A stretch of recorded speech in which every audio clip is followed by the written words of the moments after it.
Assalamualaikum warahmatullahi wabarakatuh. Assalamualaikum warahmatullahi wabarakatuh. Assalatu wassalamu ala asrafil anbiya wal mursalin Sayyidina Muhammad wa ala alihi wa sahbihi ajma'in. Para sahabat ikhwan fillah, jumpa lagi dengan Hasan Madura masih dalam channel yang sama. Nah, pada kesempatan kali ini yuk kita mendengarkan bagaimana Valen ini mulai dari seorang Kristen kemudian menjadi Yudaisme dan akhirnya masuk Islam atau mu'alaf. Yuk kita dengarkan alasan-alasan Bang Valen menemukan kebenaran Islam. Selamat menyaksikan. Sama seperti kayak saudara-saudara yang lain, jadi dididik dengan Kristen yang fundamental, mulai dari sekolah minggu sampai CD, katekisasi, sampai akhirnya aku sekolah SMP SMA. Nah, habis lepas SMA itu kan ada kayak dialog gitu di Facebook. Nah, di situ non Kristen waktu pas dialog itu bilangnya gini, Tuhannya Kristen itu tiga, ada Allah Bapa, Allah Putra, Roh Kudus. Nah, saya yang diajarin sama pendeta saya di gereja itu Tuhannya satu kan gitu. Nah, logika saya yang sering diajar pendeta saya Tuhan saya satu, kok dibilang tiga kan gitu. Nah, di situ saya tergerak untuk ikut komen kan gitu. Saya komen di Facebook, tapi saya nggak ngerti gitu loh tentang kristologi, saya nggak ngerti. Akhirnya saya mundur, saya pelajari lagi. Ternyata emang ya ada kayak ini nih, tiga Allah di situ, tiga Allah yang berbeda, Allah Bapa, Allah Putra, Allah Roh Kudus. Nah, di situ saya tinggalin doktrin itu, saya tinggalin, tapi saya masih Kristen. Tapi saya beranjaknya ke Kristen yang Jewish, yang Yahudi itu. Nah, di situ juga saya belajar kan gitu. Masih confused, masih bingung. Terus akhirnya saya masuk ke Judaism, convert, dan situ saya diajar sama rabi-rabi Yahudi. Kalau di Indonesia itu kan ada dari komunitas Jewish di Jakarta, SKIM. Nah, di sana yang jadi pengawas Rabbi Tovia Singer. Terus yang ngajar saya ini langsung dari Israel, Rabbi Simon Peret dan Rabbi Simon Cohen dan Rabbi Moshe Peret waktu itu. Nah, di situ kan kita dari luar ada pelajaran. Iya. Jadi pelajaran. Nah, ada satu masa di situ ada kayak pertanyaan gitu loh. Apakah umat Islam itu berhak atas olam haba sorga kan gitu. Nah, Rabi itu bilang umat Islam itu berhak atas olam haba. Nah, di situ kok bisa ya? Kalau emang Tuhan satu, berarti agama yang benar kan satu. Itu mindset saya kayak begitu. Terus saya coba untuk menggali gitu. Why atau kenapa kok Islam itu berhak atas sorga? Terus diajari nama itu Rabi. Islam itu salah satu agama monoteistik yang begitu perfect dan religion yang begitu sempurna gitu. Mau tidak mau, suka tidak suka, Israel harus mengimani bahwa Islam itu adalah saudara kan gitu.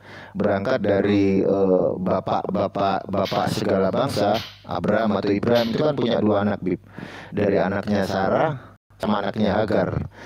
Jadi sebenarnya Islam dan Israel itu saudara gitu menurut Rabi itu gitu. Jadi ada konsep yang namanya berhak atas surga tanpa ada istilah tapi kan gitu. Tapi ketika Rabai ini menjelaskan tentang kekristenan, umat Kristen berhak kok atas surga. Tapi ada tapinya gitu. Karena kita tahu kalau umat Kristen itu kan seperti yang ada di Al-Maidah 73 kan. Nah, di situ saya berpikir, saya mempelajari konsep terminologi Quran itu kurang lebih 7 tahun. Tapi saya masih di Judaism di situ. Saya perlahan jadi saya lepas semua doktrinnya, saya lepas gitu. Jadi artinya bagaimana saya bisa mempelajari hal yang baru kalau mindset dogma saya masih di kepala saya gitu. Jadi saya taruh itu semua gitu. Nah, di situ saya mulai terbuka gitu, mempelajari pelan-pelan, dan saya sangat respect. Dan gue tahu kalau Islam itu mengajarkan monoteistik yang begitu sempurna dan salah satu religion yang begitu beautiful. Dan saya respect terhadap Quran itu bukan berarti menomorduakan kitab yang lain. Respectnya saya di Quran itu ketika baginda Rasulullah itu diberi satu ayat dimulai dengan Iqra. Nah di situ saya berpikir nggak seperti iman saya yang lama kan, Bib. Jadi baginda Rasulullah emang dididik secara basic terlebih dahulu gitu loh. Jadi kita disuruh baca kan gitu. Bagaimana mungkin kita bisa mengerti kalau kita nggak ngebaca kan gitu, Bib. Nah di situ saya pelajari pelan-pelan kayak gitu, Bib. Jadi bukan berdasarkan saya mimpi atau apa, enggak gitu.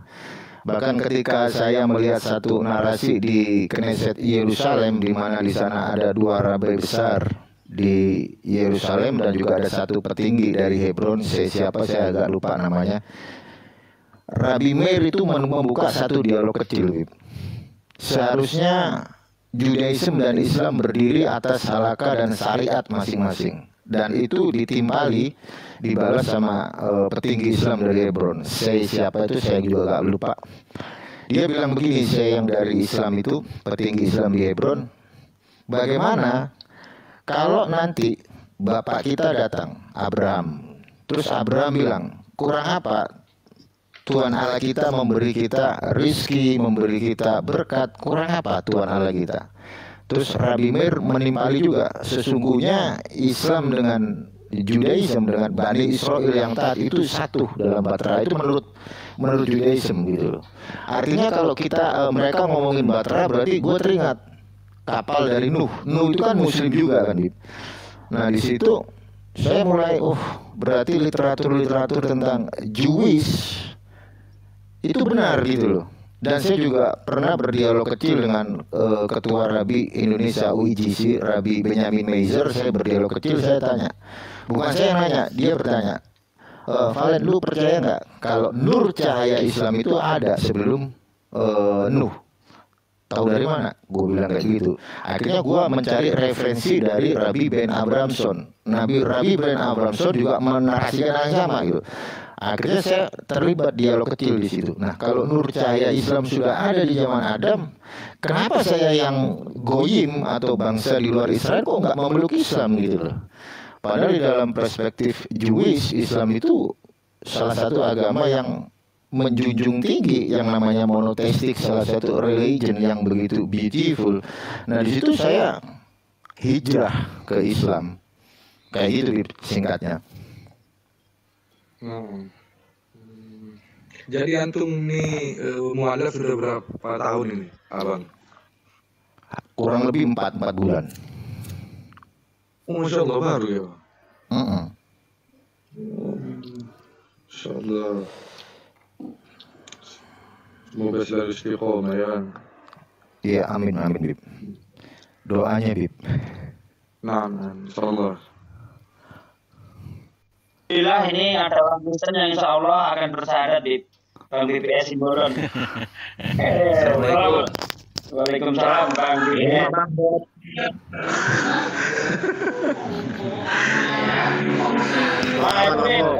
Bang Murson, syahadat, asyhadu an la ilaha illallah wa asyhadu anna Muhammad Rasulullah. Saya di Bib. Beliau ini dulu mucikari ya. Assalamualaikum. Iya. Pemuda apa? Gereja. Dulu di muda-mudi Katolik.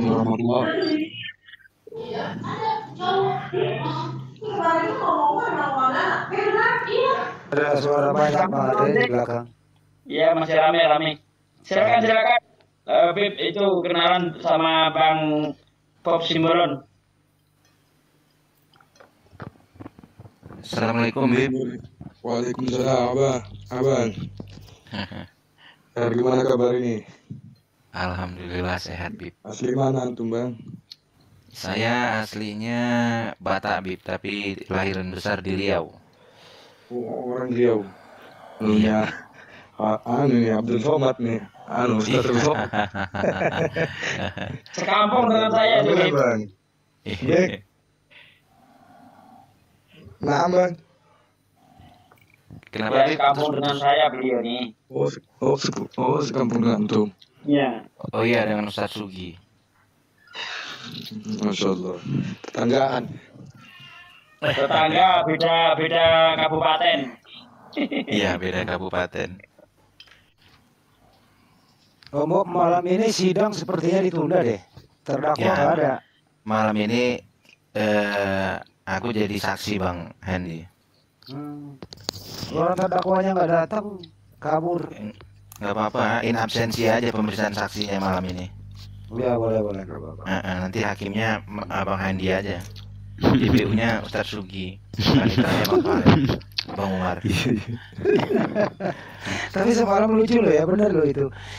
Bener Pak, dia nggak ikut itu. Di sini ada terdakwa satu OTN gitu ya. Siapa sih namanya? Bener-bener itu anak dalam masa apa ya? Gak bisa apa-apa gitu. Terus untung ada Bang Heru yang selamatkan dia menjadi BH-nya gitu. Biar agak berimbang gitu ya. Ya agak berimbang dikit. Tapi begini Bang Hen. Ya. Tadi saya dengar ketika Habib bertanya kepada Bang Valen ya. Ya. Sebenarnya hal-hal begitu itu baik untuk kita kumandangkan gitu agar teman-teman kita yang termakan dengan hujatan-hujatan, termakan dengan penyesatan-penyesatan dari Sofiatul dan kawan-kawan ini bisa dapat informasi yang berimbang lah begitu. Nah, makanya tadi ketika saya dengar Bang Valen bercerita seperti itu, ya saya juga harus sampaikan dong gitu ya, karena itu sesuatu yang baik menurut saya begitu. Dan saya bukan mau mendapatkan pujian atau apa tidak. Saya merasa berdosa kalau itu tidak saya sampaikan, karena itu baik dan berarti untuk saudara kita yang lain gitu Bang Handi. Jadi topik yang seperti Bang Valen Bang Umar tadi itu sangat luar biasa sebenarnya gitu, karena saya juga ya kenapa sampai sejauh ini gitu ya. Ya sejauh ini mungkin Bang Handi udah tahu lah yang saya katakan sejauh ini itu gitu. Nah, tentu kan saya juga punya cerita ya. Jadi mohon izin ya Bib ya. Nah, saya sangat tertarik tadi itu yang seperti gambaran yang diceritakan oleh Bang Umar itu. Nah, tafadil Bang. Iya. Ini boleh ya Ustadz Sugi ya? Monggo. Gitu. Jadi saya itu sejak kecil udah hidup dan besar itu di lingkungan umat muslim. Rumah saya itu tepatnya di belakang musola. Musola itu kalau saya nggak salah ingat ya, namanya itu Mustanul Zannah kalau saya nggak salah ya. Itu. Dan waktu itu ustadznya itu ada Ustadz Taufik namanya. Jadi kalau ketemu dengan saya, beliau ini pasti ingat walaupun sudah hampir 20 tahun lebih nggak ketemu ya. Karena itu saya masih masa kanak-kanak begitu. Di keseharian saya sejak kecil itu, saya itu nggak pernah disisihkan. Saya nggak pernah dibeda-bedakan. Padahal dari satu kampung itu, 5 RT itu cuman kami yang beragama Kristen. Selebihnya Muslim. Ya, selebihnya Muslim, tidak ada yang Kristen. Nggak pernah diteror Bang Bob. Muslim kan teroris Bang Bob. Kenapa Pak Ustaz? Muslim kan teroris, nggak pernah diteror. Oh salah, itu keliru. Yang saya alami tidak seperti itu. Dan ini tidak ada yang bisa membantah. Gitu, nggak bisa membantah. Jadi saya masih ingat waktu kecil, ketika saya hari Minggu tidak ke gereja, itu tetangga pada protes semua, marah.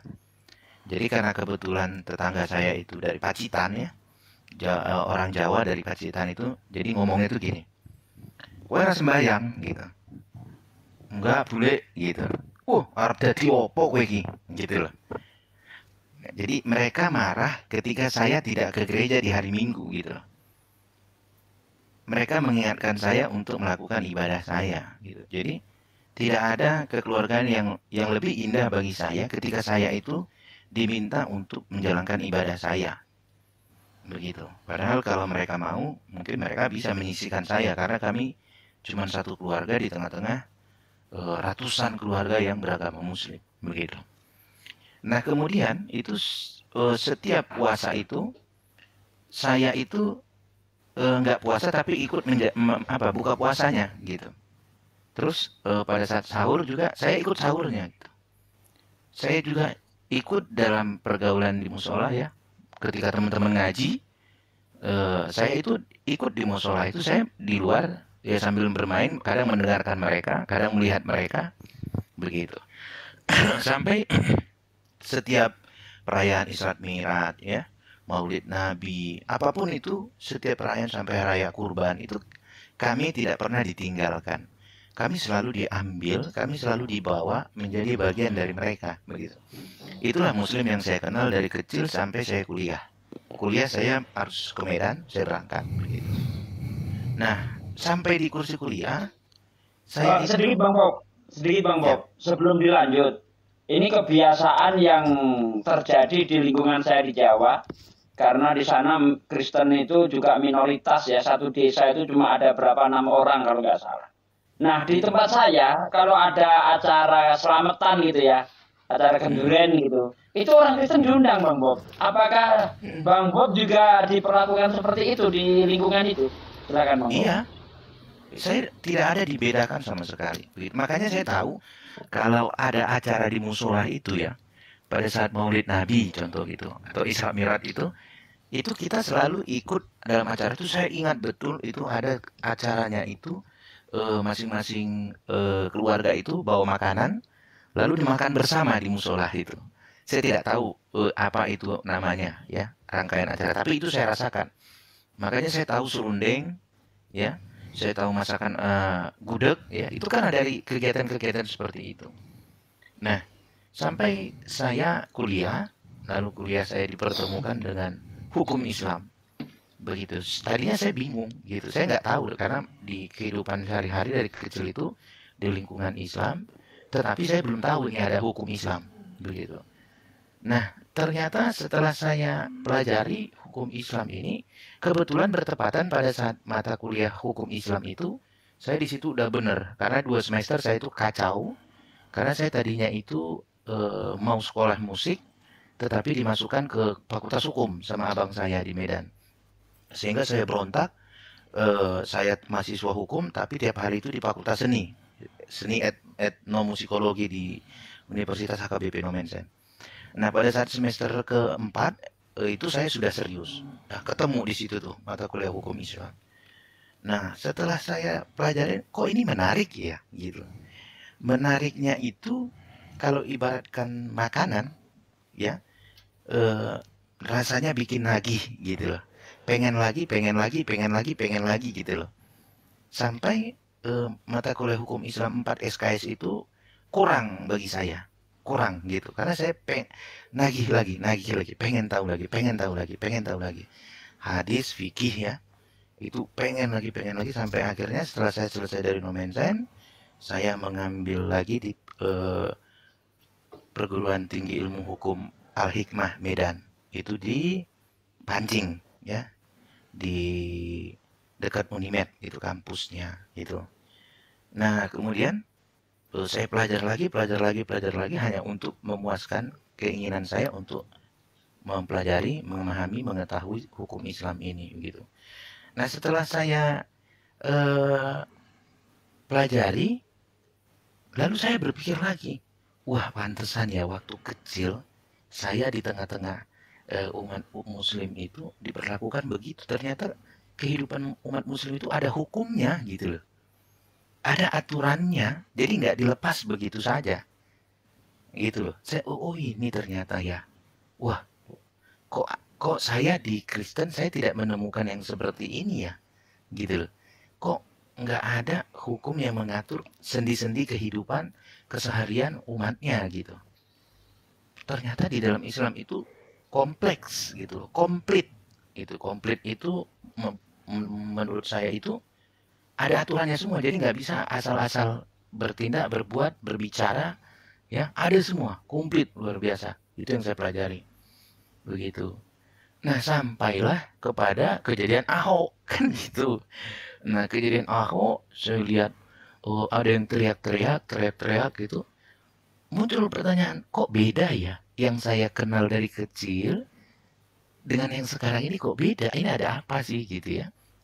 Sampai akhirnya seorang teman dia kirim melalui WA ke saya itu tausiahnya Buya Yahya. Nah, itu saya ingat betul tentang arti kata kafir gitu.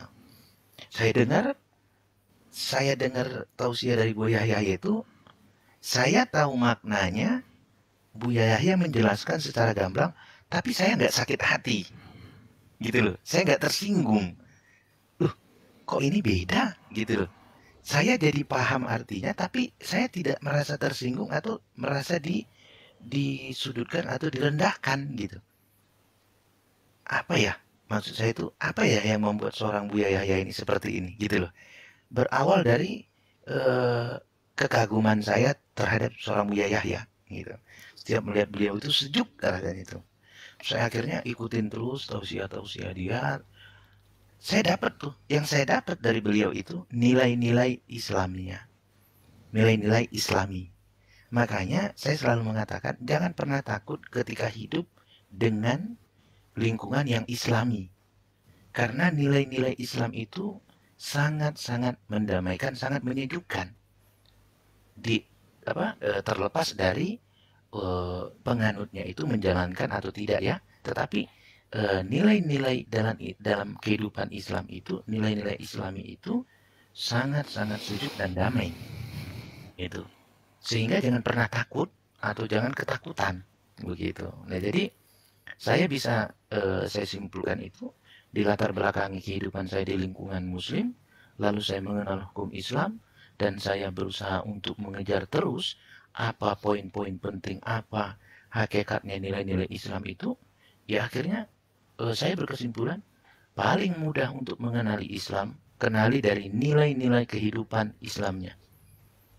Nilai-nilai Islam itu yang membawa saya semakin masuk ke dalam, gitu loh. Semakin masuk ke dalam, begitu. Nah, nilai-nilai Islam seperti apa? Contoh saya dengar tausiahnya Buya Yahya tentang Sirah Nabawiyah, ya. Kemudian riwayat-riwayat, gitu.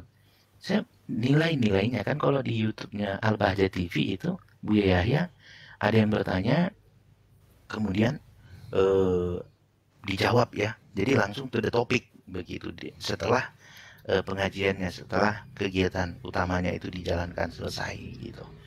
Nah, itu yang membuat saya itu bisa mengenali dan ya bisa saya katakan tertarik lah. Bukan dikatakan, saya memang tertarik, begitu. Tertarik karena apa yang saya rasakan ya, bukan apa kata orang. Saya tidak pernah termakan dengan hasutan atau rayuan siapapun untuk mengenal nilai-nilai Islam, begitu. Enggak, begitu. Makanya saya selalu bilang ketika ada bilang Islam itu teroris begini-begini, bagi saya itu orang yang sangat menyedihkan, yang karena tidak sempat atau tidak dapat merasakan kedamaiannya hidup di tengah-tengah umat Islam. Itu sebenarnya dia bercerita tentang kehidupannya yang tidak seberuntung saya, gitu. Karena saya masih bisa menceritakan atau mengalami, menguraikan bagaimana saya hidup di tengah umat Islam, begitu. Mungkin itu dulu, Bang Umar.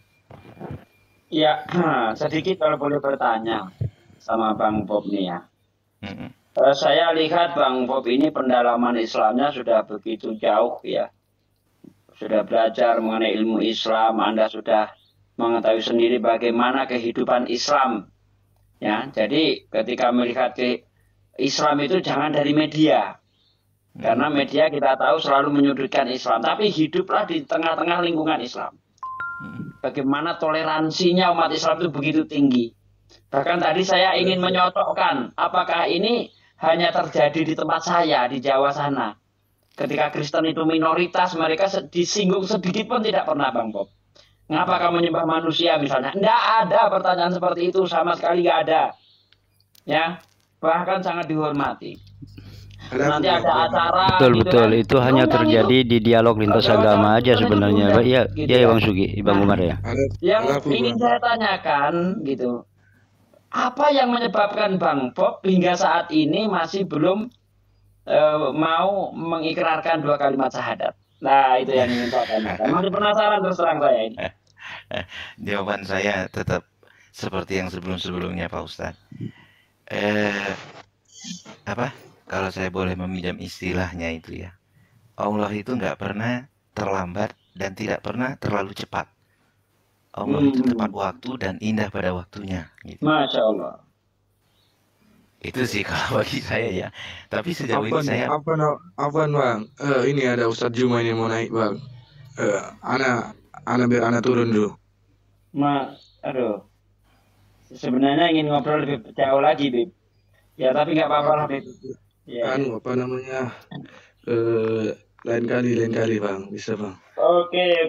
Ya. Nah, semoga selalu istiqomah buat Mu'allaf Place sama yang tadi itu Bang Valen. Bang Valen ya. Kita Bang Bobson, doakan ya. doakan mudah-mudahan menjadi mualaf Allahumma wafiqna dan kita semua mendapatkan hidayah Habib. Amin. Sukses dunia dan akhirat. Amin. Alhamdulillahirabbil alamin. Amin ya rabbal alamin. Syukran ya bang ya, jazakumullah khair bang. Ya, Yang mendukung Hasan Madura juga Hasan Madura mudah-mudahan sukses semua. Amin. Waalaikumsalam warahmatullahi Itu katanya ada Bang wabarakatuh. Juma, Bang Valen, benar enggak? Ya begitulah dialog ini ya,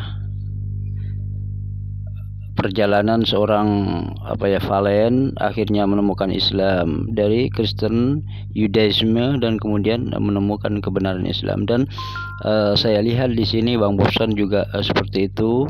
Mudah-mudahan Bang Bobson ini segera meraih hidayah yang sebenarnya sudah di depan matanya. Kita doakan semua, dan mudah-mudahan yang mendukung channel ini diberikan kesuksesan, hidayah oleh Allah fid dini wad dunya wal akhirah. Amin Allahumma amin. Terima kasih. Wassalamualaikum warahmatullahi wabarakatuh.